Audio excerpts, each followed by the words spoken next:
ఎగరని ఎగరని జాతీయ పతాకం, అదే అదే ఆత్మాభిమాన ప్రభంజనం. ఎగరని ఎగరని జాతీయ పతాకం, అదే అదే ఆత్మాభిమాన ప్రభంజనం.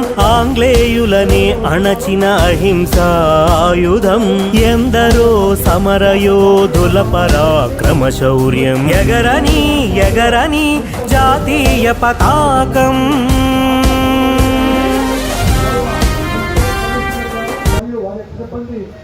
గౌరవాన్ని అందిస్తూ ముందుకు సాగుతుంది. కమిషనర్ విజయనగరం మున్సిపల్ కార్పొరేషన్ వారి యొక్క శకటం ఆద్యంతం జాతిపిత బాపూజీ గారి యొక్క నిందైనటువంటి విగ్రహాన్ని వారి యొక్క శాఖ ముందు పెట్టుకొని స్వచ్ఛ ఆంధ్ర స్వచ్ఛ విజయనగరం లక్ష్యంగా ప్రతి పౌరుడు పారిశుభ్రంగా స్వచ్ఛత పాత్ర పోషిస్తున్నది. ప్లాస్టిక్ నిషేధాన్ని 100% నిర్మూలించుటకు కట్టుదిట్టమైనటువంటి చర్యలు తీసుకుంటూ వారి ఇన్ని కార్యక్రమాలు చేపడుతున్నటువంటి ఆ కార్యక్రమాలు చూపించే శకటం ముందుకు సాగుతూ ఉంది. తదుపరి ప్రణాళిక శాఖ